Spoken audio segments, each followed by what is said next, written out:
Dilimde Allah, dilimde Allah, zikrimde Allah, fikrimde Allah, aklımda. شکایت ملتی تو حضور مطلق بات کرتے، فرمایا لوگوں کو کیا ہو گیا ہے، لوگوں کو کیا ہو گیا ہے، لوگوں نے اب یوں کرنا شروع کر دیا ہے۔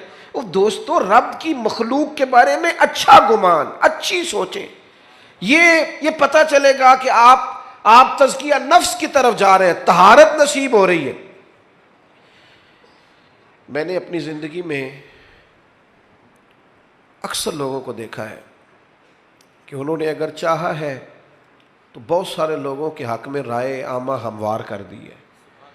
اگر انہوں نے چاہا ہے، کسی شخص نے جا کے کہا جناب آج فلاں شیخ کے مل کے آیا ہوں، تقریر سن کے آیا ہوں، کیا بات ہے، بڑا لطف آیا ہے، کیا بات، لیکن اب وہ بدگمانی پیدا کرنی ہے نا، فوراً ایک بات چھوڑیں گے، او تے ساری گلہ ٹھیک نے، ہنسے نہیں سن ذرا صحیح کر کے، یہ طریقہ اس طرح کا نہیں، بیٹھے ٹھیک، بھائی وہ انسان ہے، 99 خوبیاں نظر آئی ہیں، بحیثیت انسان بھی ایک دو رہ جاتی ہیں، تھوڑی گنجائش تو دے اللہ کا، اچھا گمان تو، اور پھر اس کا ابلاغ کریں گے، ہلکا ہلکا دوسرے کو بتائیں گے، وہ تو نے دیکھا ہے کیسے بات کر رہا تھا، وہ تو نے دیکھا ہے آنا جانا کیسا تھا، وہ تو نے غور کیا ہے اس کا۔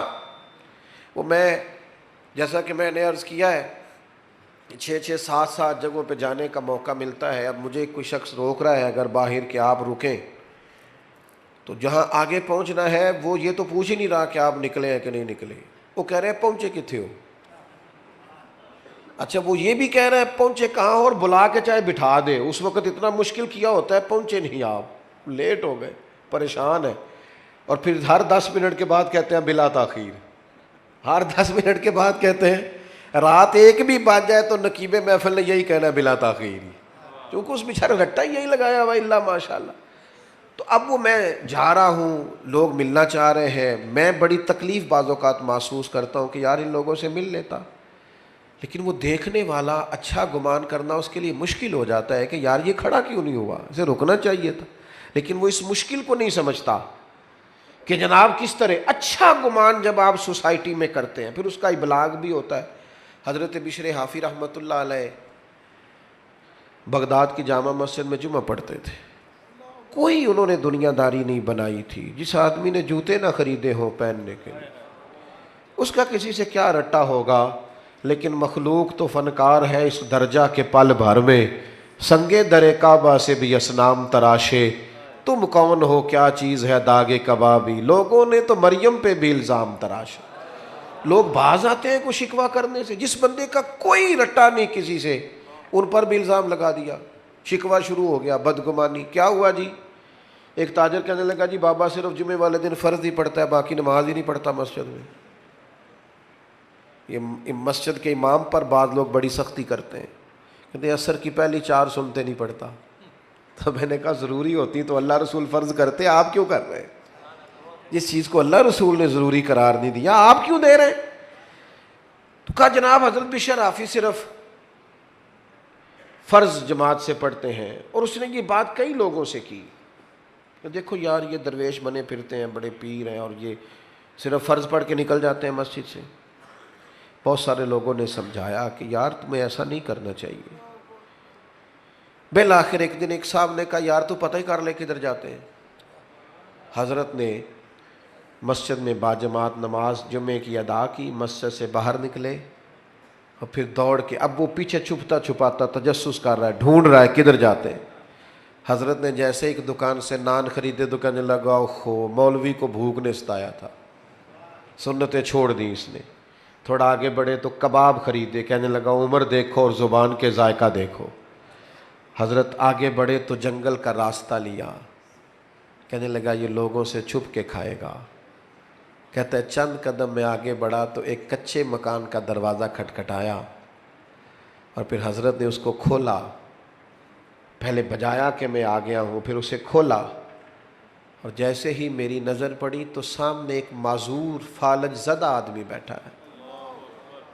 شیخ دوڑ کے گئے، مٹکے سے پانی پیالے میں ڈال کے پہلے اس کا منہ دھویا، پھر اسے سیدھا کر کے بٹھایا، اور پھر لقمہ توڑ کے اس کے منہ میں رکھا، اور ساتھ ہی کہنے لگے معاف کر دینا، جمعے کا دن تھا، لیٹ ہو گیا ہوں، ابھی تو میں نے سنتیں بھی پڑھ دی، ابھی تو میری بقیہ نماز رہتی ہے، وہ شخص کہتا ہے میں کبھی نہیں رویا تھا، پر میں دروازے پہ کھڑا تڑپ رہا تھا۔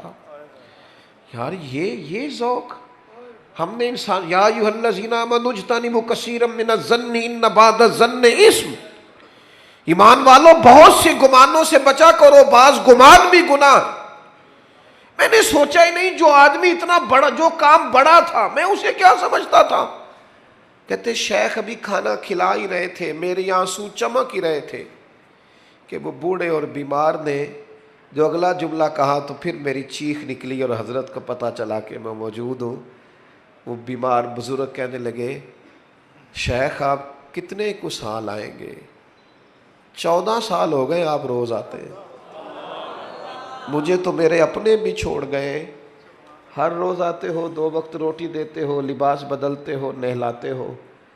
تو کہتے ہیں شیخ نے ان کے آنسو اپنے ہاتھوں سے پونچھے، ایک باری میریاں اکھیاں چوں اونا نے اتھرو پونجے سن، ہن تے چسکا پہ گیا رونے دا تے ہر ویلے آ ہوزاری دا۔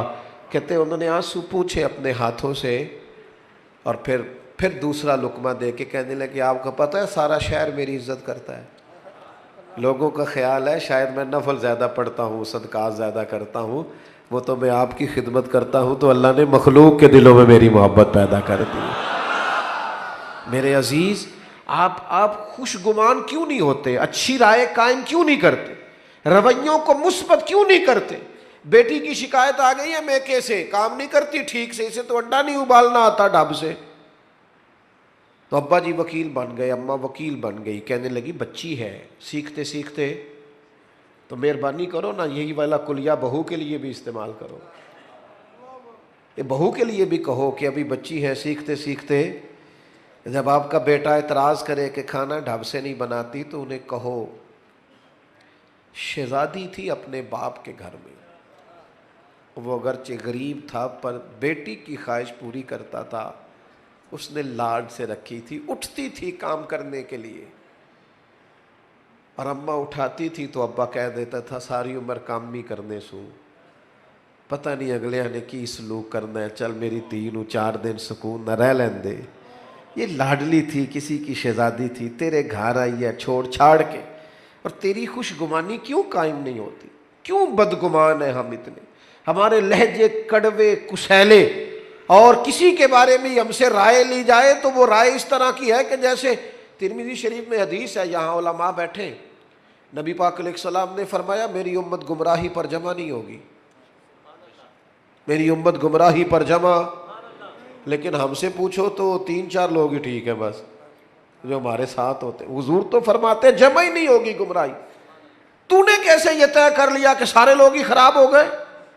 اللہ نے اتنی خوبصورت مخلوق بنائی ہے، تجھے حسن ہی نظر نہیں آتا، تجھے اس میں خوبیاں ہی دکھائی نہیں دیتی، تو پیار ہی نہیں کرتا، تیرے لہجے میں محبت ہی نہیں ہے، تیرا انداز ترچھا ہے، کڑوا ہے، کسیلا ہے، تو بات کرتا ہے تو آگ اگلتا ہے، تو رائے دیتا ہے تو اس میں۔ اور پھر ایک اور بات بھی، جو پاکیزگی والے لوگ ہوتے ہیں ان کی تو ساری نظر ہی اپنے گناہوں پہ ہوتی ہے۔ ہم جب بھی بات کرتے ہیں نا بڑا کھل کھل کے کرتے ہیں، بات کرتے ہیں تو بڑا جناب ہمارا انداز عجیب ہوتا ہے کہ جیسے بڑے پرہیزگار ہیں، بڑے بھولے بھالے، بڑے اللہ والے، ریاض آپ کو بس ہم ہی جانتے، لیکن اپنی کوتاہیوں پر نظر ہی نہیں کرتے۔ نتیجہ کیا نکلتا ہے؟ زمانے کے عیب اچھل اچھل کے آتے ہیں، کمزوریاں اچھل اچھل کے آتی۔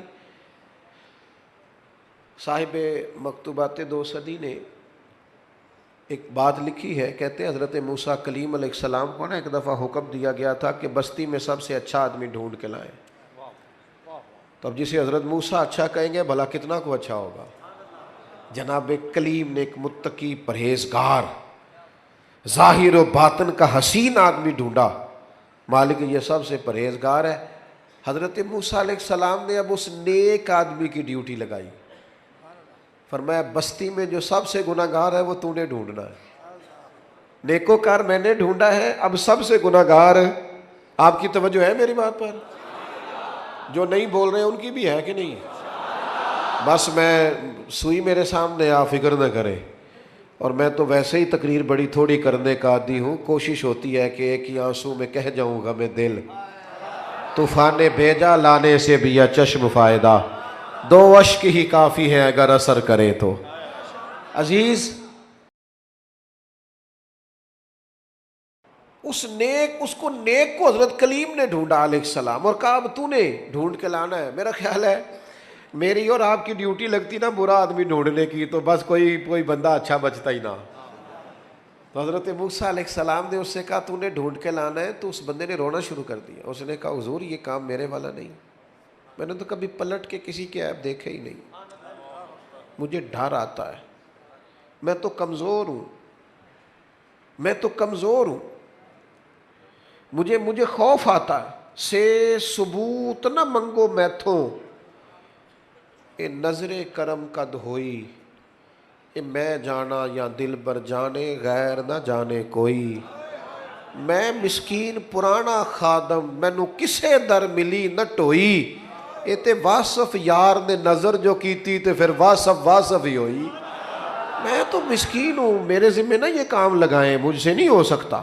یعنی سے ثبوت نہ منگو میں تو، اے پلا نظر کرم قد ہوئی، اے میں جانا یا دل بر جانے غیر نہ جانے کوئی۔ میں مسکین پرانا خادم، کسے در ملی نہ ٹوئی، اے تے واصف یار نے نظر جو کی تھی، پھر واصف ہی ہوئی۔ کہا حضور میرے ذمہ نہ لگائیں، میرے لیے مشکل ہے۔ فرمایا آپ نہیں کرنا ہے۔ اب ایک برا آدمی ڈھونڈنے کے لیے نا اس شخص نے 3 دن کی مہلت لی، ایک بندہ ڈھونڈنا ہے پوری بستی میں سے۔ تشریف رکھیں جی، تشریف رکھیں، بات کرنے دیں، آپ مہربانی فرمائیں۔ ادھر دیکھیں میری طرف، سارے پیارے ہی ہیں جی، میں نے بھی پیار سے کہا ہے۔ ایک بندہ برا ڈھونڈنے کے لیے 3 دن لگا دیے۔ کہا جناب میں اسی وقت، اسی ٹائم، اسی جگہ برا بندہ ڈھونڈ کے جو آپ نے حکم دیا ہے کوشش کروں گا۔ صوفیاء نے لکھا ہے تیسرے دن اس مقررہ وقت پہ جب وہ آئے نا تو پتہ کس طرح آئے؟ اپنے گلے میں رسی باندھی۔ میں مسکین پرانا خادم، اور رسی کا سرا حضرت کلیم کے ہاتھ میں دے کے کہنے لگے حضور کچھ لوگوں کی غلطیاں مجھے نظر آئی تھیں، پر ان کا مجھے صرف شک تھا، اور جو میرے اپنے اندر ہے ان کا مجھے پاک ہے۔ جو دوسروں کے اندر کمزوریاں تھیں ان کا صرف شک تھا کہ شاید یہ کام لیکن اپنا تو پاک ہے۔ لہٰذا اس بستی میں سب سے بڑا مجرم میں ہی ہوں، بتائیں نا بھلا رب کیسے راضی ہوگا، بتائیں بھلا وہ مجھے کیسے معاف کرے گا، خطاؤں کے درگزر کے لیے کیا پڑھوں تو کریم کرم کرے گا۔ حضرت موسیٰ نے سینے سے لگا کے فرمایا یہی تو تیری عاجزی ہے جس کے سبب سے اللہ نے سب پر درجہ عطا فرمایا، یہی تو تیرا او میرے سنگیوں، میرے دوستوں، تھوڑا سا واپس آؤ یار، تھوڑا سا دائیں بائیں دیکھو، تھوڑا سا پیار کرنا شروع کرو۔ ہمارے اپنے ہیں، ہمارے قریبی ہیں، ہمارے کلاس فیلوز ہیں، ہمارے گھر میں رہنے والے ہیں، گلی محلے والے ہیں، کوئی کسی نے کسی کا قتل نہیں کر ڈالا، لیکن طبیعت سخت، لہجے ترش، اور ایک فیلڈ کے آدمی سے دوسرے کے بارے میں پوچھا جائے تو اس کی رائے عجیب و غریب سی۔ دنیاوی لوگ کیا دینی لوگوں کو اکٹھا بٹھانا مشکل ہوتا جا رہا ہے۔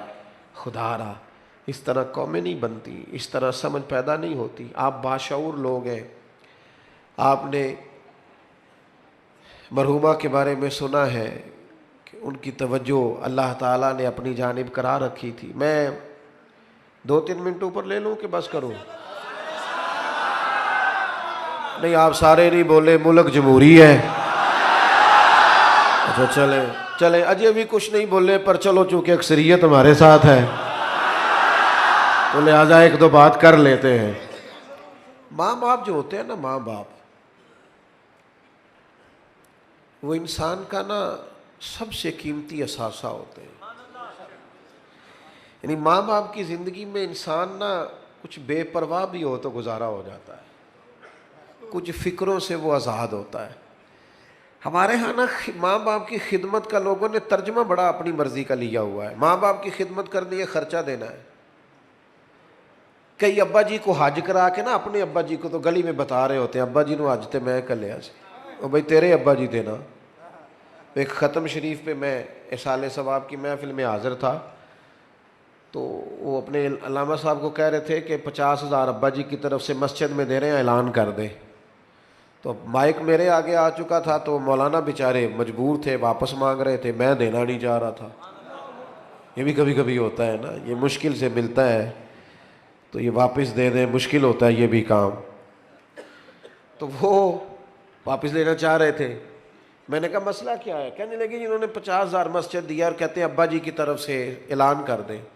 تو میں کہ انہوں نے پوچھو ابا جی جو دو انہوں نے دے گئے نے انہوں نے بھی اعلان کرایا کہ انجی دے گئے نے؟ ان سے پوچھو وہ ساری دکانیں پلاٹ پلازے ابا نے اعلان کرائے کہ فری میں دیے. یہ اتنی لاکھوں کروڑوں کی جائیداد میں سے 50,000 ابا کے نام پہ دے رہے ہیں اور ساری دنیا کو بتا رہے ہیں. یہ سمجھ نہیں آتی.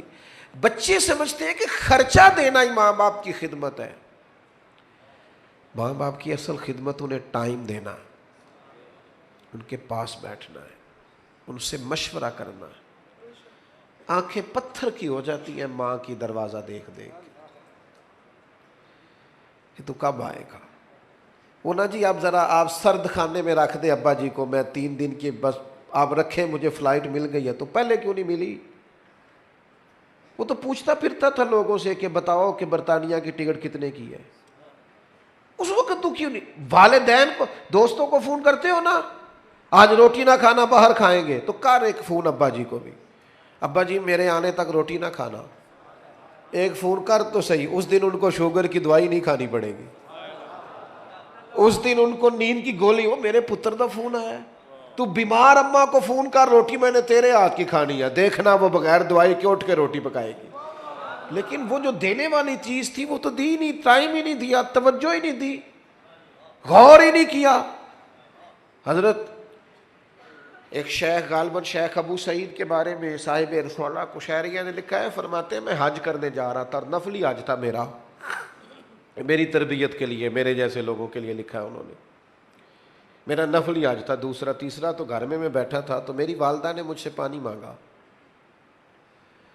تو میرے دل میں خیال آیا کہ میں شیخ بھی ہوں، علامہ صاحب بھی ہوں اور حاجی بھی ہوں، کل جا رہا ہوں.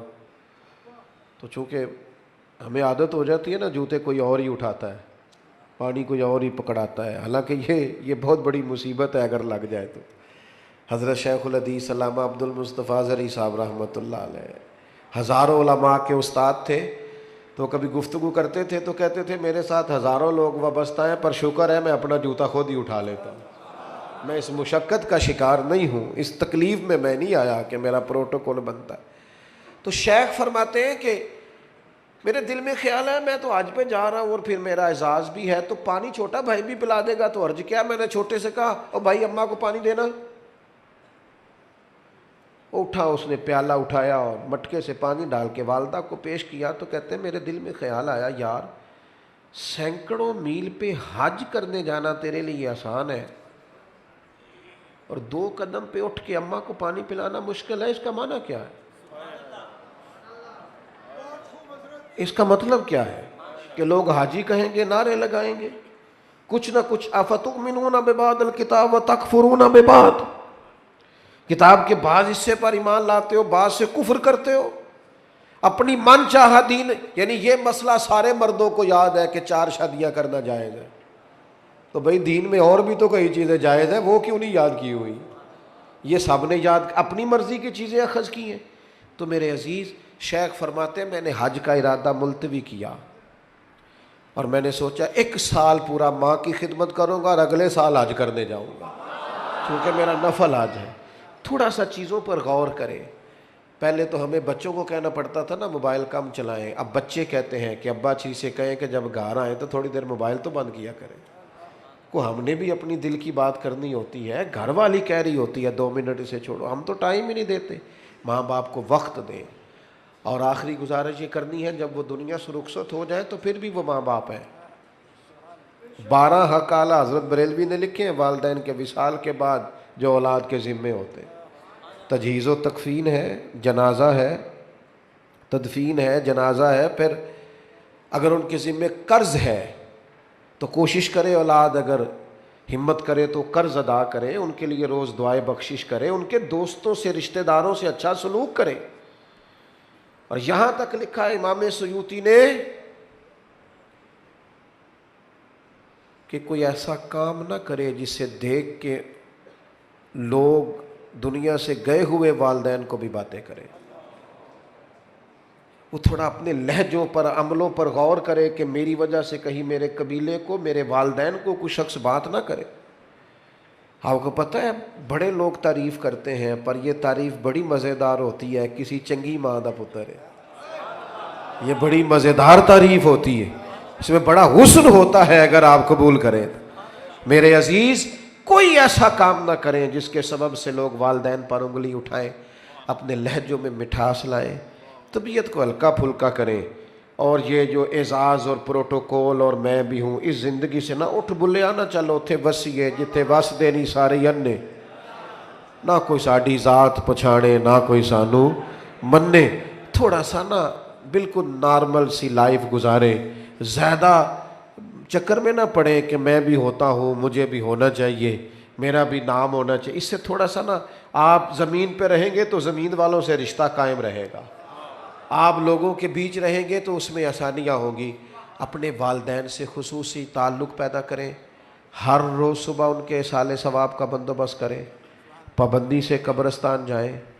میرے والد صاحب کسان تھے, تو ایک دن ایک صاحب آ کے مجھ سے کہنے لگے کہ آپ کے ابا کا مزار کہاں ہے. میں نے کہا میرے لیے مزار ہی ہے, اگرچہ وہ مزار کی صورت میں تو نہیں پر میرے لیے, ہر بیٹے کے لیے اس کے ماں باپ کی قبر مزار ہے. لیکن بلے شاہ تو آسمانی اڈدیاں پھڑنا ہے, جڑا گھر بیٹھا انہوں پڑھیا ہی نہیں.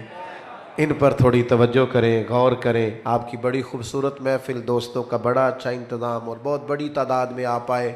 میں جب سے یہاں بیٹھا تھا ایک ایک شخص کے لیے دل سے دعا کر رہا تھا کہ اللہ تعالیٰ سب پر ایسا فضل کر دے کہ سب کو دروازہ رسول کا گدا بنا دے. وما علینا الا البلاغ.